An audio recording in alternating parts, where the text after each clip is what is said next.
Bulletin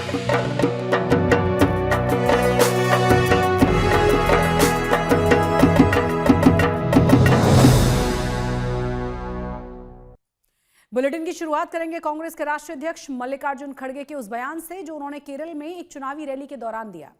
लेकिन उस बयान से गुजरात का सियासी पारा चढ़ चुका है। बीजेपी के तमाम दिग्गज नेता कांग्रेस पर हमलावर है। मल्लिकार्जुन खड़गे से माफी की मांग की जा रही है तो कांग्रेस का आरोप यह है कि बीजेपी चुनावी फायदे के लिए बयानों को तोड़ मरोड़ कर पेश कर रही है।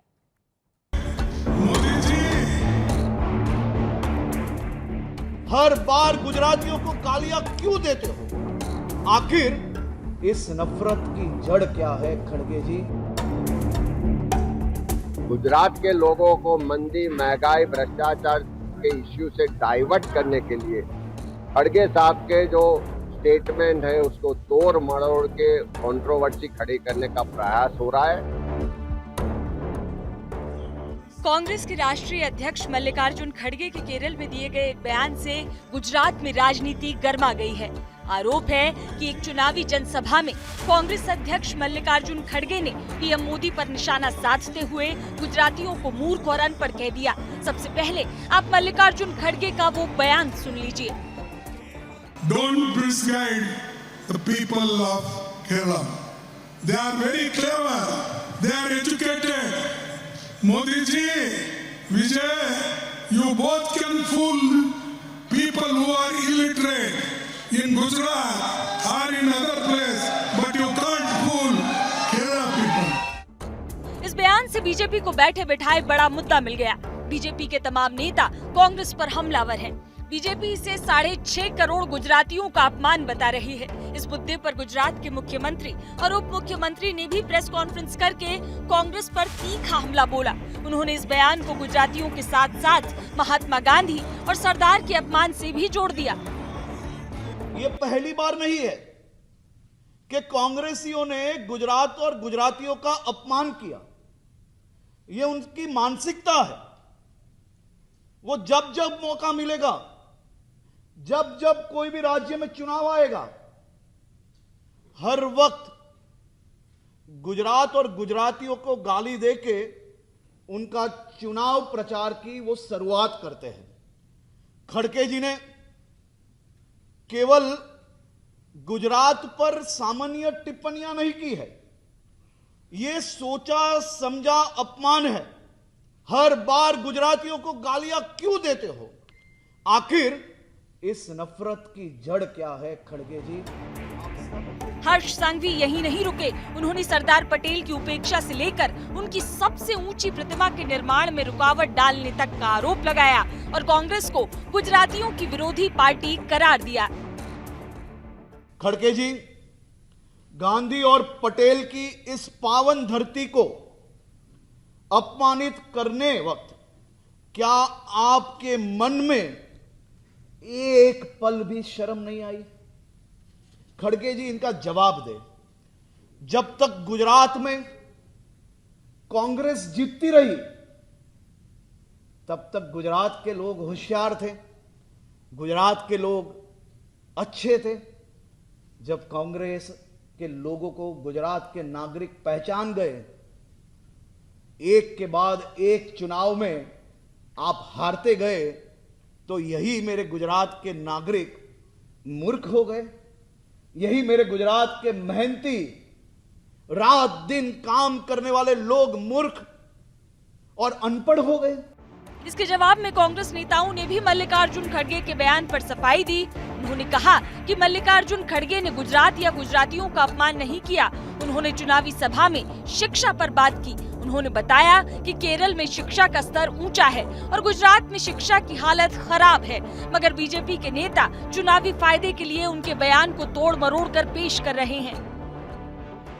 क्योंकि गुजरात में चुनाव है, गुजरात के लोगों को मंदी, महंगाई, भ्रष्टाचार के इश्यू से डाइवर्ट करने के लिए खड़गे साहब के जो स्टेटमेंट है उसको तोड़ मरोड़ के कंट्रोवर्सी खड़ी करने का प्रयास हो रहा है।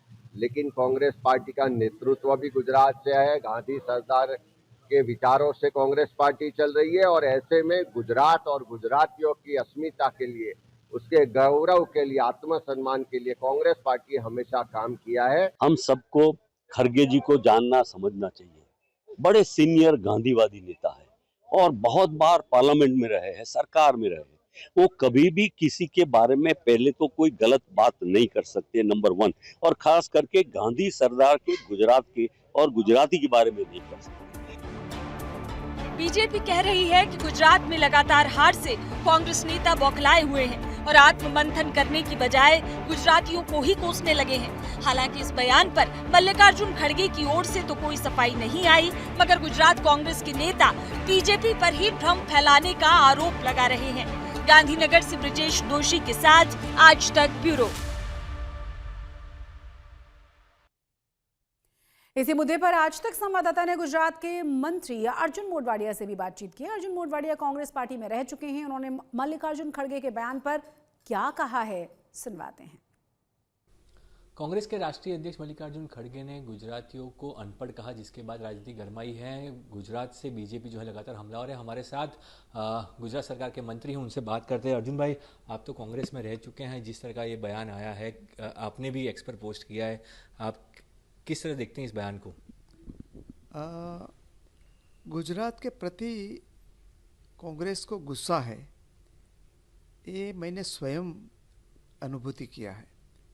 ऐसा नहीं होना चाहिए। गुजरात आज से नहीं, सदियों से एक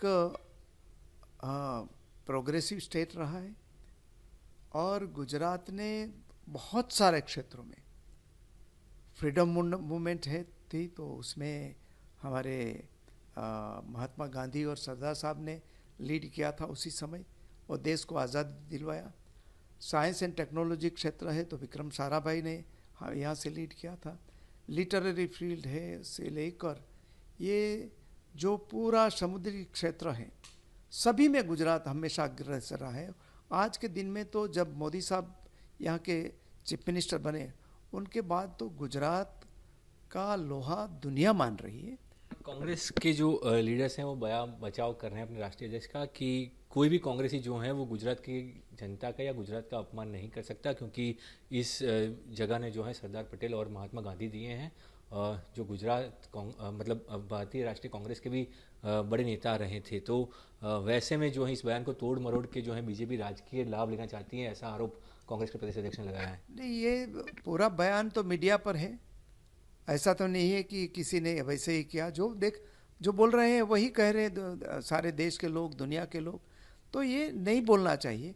और मैं मानता हूँ कि ये खड़गे जी तो बुजुर्ग हैं, उन्होंने ये मन जो और सभी लोगों के मन में बात थी वो गार्डेड लैंग्वेज में कहती, इसलिए ये खुलेआम बोला है।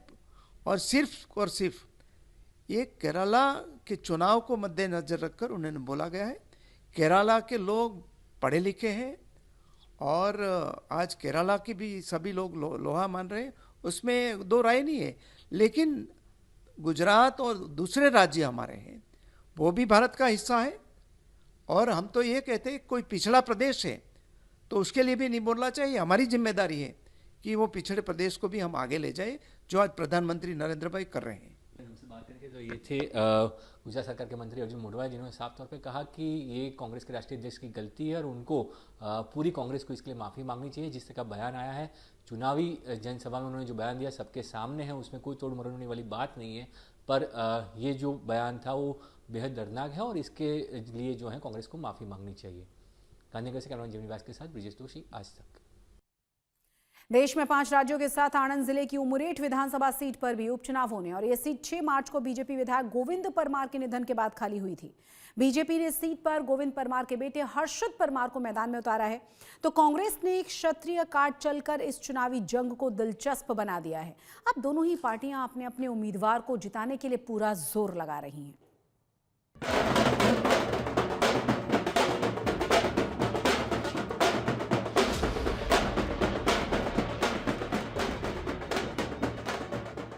उमरेठ विधानसभा उपचुनाव को लेकर सियासी पारा हाई है। उपचुनाव में कांग्रेस ने क्षत्रिय कार्ड चलते हुए ढबुराज सिंह चौहान को अपना उम्मीदवार बनाया है। नारेबाजी की ये गूंज कार्यकर्ताओं का जोश बता रहा है। कि उमरेठ की लड़ाई इस बार बेहद दिलचस्प होने वाली है। कांग्रेस उम्मीदवार भृगुराज सिंह चौहान के नामांकन के दौरान कांग्रेस का शक्ति प्रदर्शन भी देखने को मिला। मंच पर दिग्गजों का जमावड़ा था। ऐसे में कांग्रेस की ओर से बीजेपी पर भ्रष्टाचार और अहंकार का आरोप लगाते हुए जमकर सियासी तीर छोड़े गए। कांग्रेस पार्टी के हमारे नेतृत्व आदरणीय खड़गे साहब, राहुल जी ने भृगुराज सिंह जैसे अनुभवी जो 15 साल तक ब्लॉक पंचायत के प्रेसिडेंट रहे, लोगों के बीच बहुत काम किया है, ऐसे अनुभवी व्यक्ति को कांग्रेस पार्टी ने आज मौका दिया है। आज हजारों की तादाद में सब लोग मिलकर उमरेठ विधानसभा के लोगों की जो अनदेखी की गई है, विकास से वंचित रखा गया है, डबल इंजन की सरकार होने के बावजूद यहाँ के युवाओं को रोजगार नहीं मिल रहा है, यहाँ का किसान परेशान है, यहाँ का इंफ्रास्ट्रक्चर नहीं है। जनसभा के बाद एक विशाल रैली निकाली गई, जिसमें हजारों की संख्या में कांग्रेस समर्थक शामिल हुए और कांग्रेस आवे 6 के नारों के साथ भृगुराज सिंह ने अपना नामांकन भरा। सियासी जानकारों का कहना है कि भारी मंथन के बाद कांग्रेस ने अपना ट्रम्प कार्ड चल दिया है। उमरेठ के रण में कांग्रेस ने ऐसा चेहरा उतारा है जिसका पंचायत से लेकर प्रदेश तक की राजनीति में सिक्का चलता है। हमने 15 सालों से मैं तालुका पंचायत का अध्यक्ष रहा हूँ और हमारा जो टीम है, संगठन की जो टीम है, हर बूथ पे काम कर रही है। जिला की टीम है, तालुका की टीम है, शहर की टीम है और हम हमेशा प्रजा के बीच में रहते हैं। लोक संपर्क हमारा लाइव रहता है और इसलिए हमें पूरी उम्मीद है इस बार ये कांग्रेस की सीट हम जीता कर लाएंगे और यहाँ से उमरेठ विधानसभा निश्चित रूप से हम जीतेंगे। उमरेठ विधानसभा उपचुनाव के लिए बीजेपी ने पूर्व विधायक स्वर्गीय गोविंद परमार के बेटे हर्षद परमार को टिकट दिया है। बीजेपी उम्मीदवार हर्षद परमार ने मुख्यमंत्री भूपेंद्र पटेल की मौजूदगी में अपना नामांकन दाखिल किया। नामांकन से पहले उमरेठ की सड़कों पर जो सैलाब उमड़ा, उसने विपक्ष की धड़कनें तेज कर दी। उमरेठ की गलियां भगवा रंग में सराबोर नजर आई। ढोल नगाड़ों की थाप और जय श्री राम के नारों के बीच बीजेपी ने अपना शक्ति प्रदर्शन किया। उमरेठ विधानसभा मत विस्तारमांथी पधारेला सौ गामोना આગેવાનો, વડીલો, યુવાન દોસ્તો, મિત્રો, આજે જ્યારે આટલી બહોળી સંખ્યામાં જ્યારે ઉમરેઠ વિધાનસભા મત વિસ્તારમાંથી પ્રજાજનોએ મને જ્યારે આશીર્વાદ આપ્યા છે, एक तरफ बीजेपी का 3 दशकों का किला है तो दूसरी तरफ कांग्रेस के आक्रामक प्रचार के साथ अनुभवी उम्मीदवार। अब देखना होगा कि मतदान के दिन उमरेठ की जनता किसके दावों पर मुहर लगाती है। आनंद से हेताली शाह के साथ आज तक ब्यूरो। पश्चिम बंगाल विधानसभा चुनावों की सरगर्मी भी गुजरात के सूरत शहर तक पहुंच गई है। सूरत में बीजेपी दफ्तर इन दिनों बंगाल चुनाव के वॉर रूम में बदल चुका है और वॉर रूम में पश्चिम बंगाल के विधानसभा चुनावों को जीतने के लिए चुनावी रणनीति बनाई जा रही है। विधानसभा चुनाव पश्चिम बंगाल में है, लेकिन उसकी तैयारियां गुजरात के सूरत शहर के भाजपा कार्यालय पे चल रही हैं। इस वक्त हम वहीं मौजूद हैं सूरत के भाजपा कार्यालय पर और तस्वीरों के जरिए हम आपको दिखा रहे हैं कि देखिए भाजपा कार्यालय पर ये जो लोग बैठे हुए हैं ये मूलतः पश्चिम बंगाल के रहने वाले बट वर्षों से सूरत में रह रहे हैं, भाजपा के लिए काम कर रहे हैं और इस वक्त भाजपा को जिताने के लिए सूरत के भाजपा कार्यालय में यहाँ पर ये लोग काम कर रहे हैं। पिछले कई दिनों से काम कर रहे हैं क्योंकि ये पश्चिम बंगाल में परिवर्तन चाहते हैं। तमाम लोग यहाँ आप देख सकते हैं जो काम करते हुए नजर आ रहे हैं। जो यहाँ पर काम कर रहे हैं, जो बंगाली समाज से आते हैं, उनसे हम बातचीत करेंगे, जानने की कोशिश करेंगे आखिर यहाँ पर वो किस तरह से पश्चिम बंगाल में बीजेपी को जिताने के लिए रणनीति बना रहे हैं, नीति बना रहे हैं। क्या नाम है आपका? वासुदेव अधिकारी। वासुदेव भाई, ये यहाँ पर क्या कर रहे हैं आप? पश्चिम बंगाल में चुनाव हैं, गुजरात के सूरत में आप ये बीजेपी का काम कैसे कर रहे हैं, क्यों कर रहे हैं, क्या वजह है? इस बार हमको ऐसा लगा कि भाई पश्चिम बंगाल में बदल होना चाहिए और मोदी सरकार आना चाहिए, तो उसके लिए हम खाली सूरत नहीं ऑल ओवर इंडिया से हमारे मित्र लोग सब काम कर ही रहा है, हर शहर से। और यहाँ पे सबसे बड़े मतलब अगर 2-2.5 लाख बंगाली है तो यहाँ पे ज्वेलरी सेक्टर भी बहुत ज़्यादा 30-40% ज्वेलरी में भी है, तो सब जाने के लिए उत्सुक है कलकत्ता, लेकिन ट्रेन की व्यवस्था पूरा नहीं है। एवरीडे जो एक ट्रेन है वो ट्रेन में तो आप जाते ही है, सब बुकिंग हो चुका है। इसके अलावा भी 2-3 और ट्रेन है, सब बुक हो चुका है, प्लेन में भी सब बुक हो चुका है। लेकिन जो जिनको टिकट नहीं मिल रहा है उनको जाने के लिए बीजेपी कार्यालय से हमारा जो प्रेसिडेंट है उन्होंने बताया कि हम लोग यहाँ पे जाने की व्यवस्था करेंगे। सदानंद जी, आपकी क्या भूमिका है पश्चिम बंगाल को बीजेपी को लाने के लिए, और यहाँ भाजपा कार्यालय पे किस तरह की भूमिका निभा रहे हैं? हम अभी यहाँ पर जो भी सब डॉक्यूमेंट जमा हो रहे हैं, जो भी वोटर्स हैं वो सब डॉक्यूमेंट जमा करके जाते हैं, तो उसको हम लोग वेरीफाई कर रहे हैं कि वो असल में वोटर है कि नहीं है। और उसके बाद में फिर हमारी ऊपरी टीम भी ये भी तपास करती है कि उनका वोट वहाँ पर बीजेपी को जाता है या टीएमसी को जाता है। पश्चिम बंगाल में परिवर्तन क्यों देखना चाहते हैं, क्या वजह है? हमारा मेन मोटिव जो है उधर के गवर्नमेंट से इतने टाइम से जो हम अपील कर रहे थे कि वुमेन सेफ्टी पे ध्यान दे, वो चीज़ हमको उधर रिजल्ट दिखा नहीं है, जो कि बीजेपी के थ्रू हो सकता है, हमको ये उम्मीद है। तो इसलिए हम लोग इधर के जो वर्कर्स हैं उनको उधर भेजना चाहते हैं ताकि उनके वोट्स काउंट हो एंड उधर बीजेपी का रूलिंग आए।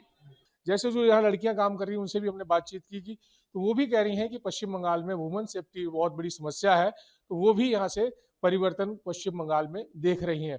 हालांकि सूरत की बीजेपी कार्यालय में ये जो तैयारियां चल रही हैं, इसका असर पश्चिम बंगाल की विधानसभा चुनाव में कितना होगा ये तो चुनावी परिणाम ही बताएंगे, लेकिन बीजेपी टीएमसी को हराने के लिए कोई भी कसर छोड़ना नहीं चाहती है।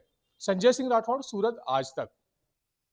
मिडिल ईस्ट में चल रहे युद्ध का असर सूरत में प्रवासी मजदूरों पर भी पड़ रहा है। घरेलू गैस की किल्लत की वजह से मजदूर पलायन करने के लिए मजबूर हैं। उधर उधना के रेलवे स्टेशन पर लोगों की ऐसी भीड़ उमड़ रही है कि रेलवे स्टेशन पर पैर रखने के लिए भी जगह नहीं है।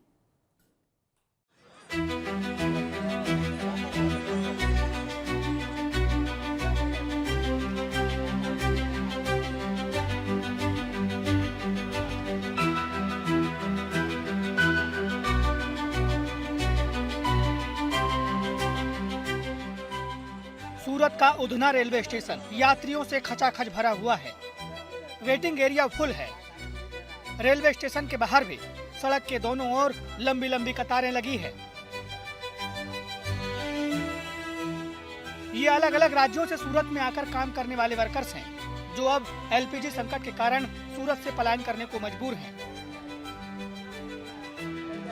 सूरत के उधना रेलवे स्टेशन पर न सिर्फ वेटिंग एरिया की तस्वीरें हम आपको दिखा रहे हैं, बल्कि वेटिंग एरिया से बाहर जो रास्ता है वहां की हम तस्वीरें आप दिखा रहे हैं।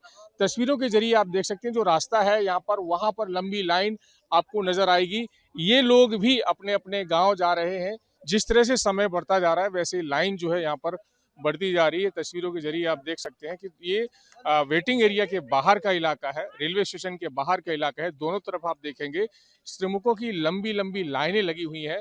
और ये ऐसी तस्वीरें हम बता रहे हैं आपको कि ऐसी तस्वीरें आमतौर पर छठ पूजा हो, दिवाली हो, तब नजर आती हैं। लेकिन हम जितने लोगों से बातचीत कर रहे हैं वो एक ही समस्या कह रहे हैं कि उनको घरेलू गैस यहाँ नहीं मिलता है, और गैस न मिलने की वजह से वो अपने गांव जा रहे हैं। यहाँ ऐसे में इनको यहाँ पर रहना काफी मुश्किल हो गया है। ये श्रमिक परिवार हैं, आप देख सकते हैं इनकी बदहाली को भी आप देख सकते हैं। मिडिल ईस्ट में चल रहे युद्ध के बीच घरेलू गैस की भारी किल्लत हो रही है।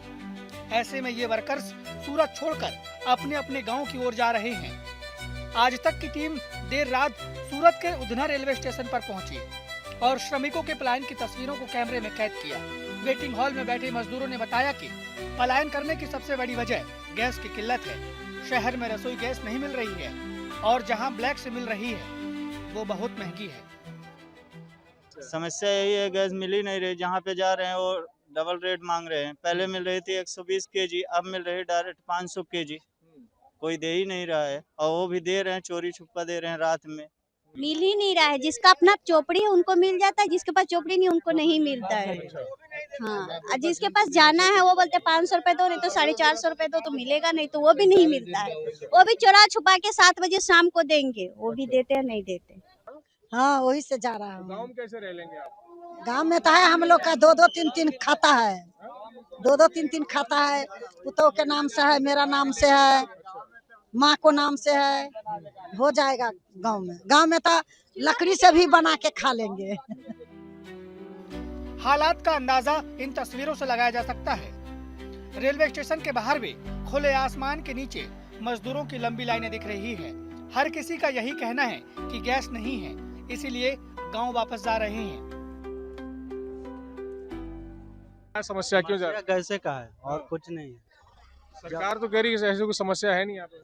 सर जिसको चोपड़ी है उसका दिक्कत नहीं है, जिसका चोपड़ी नहीं, जिसका चोपड़ी है वो फिलहाल में आ जा रहा है, पर जिसके पास नहीं है उसके पास तो दिक्कत है। 500 रुपये भरा के कब तक खाएंगे? 400-500 रुपये खाएगा कोई?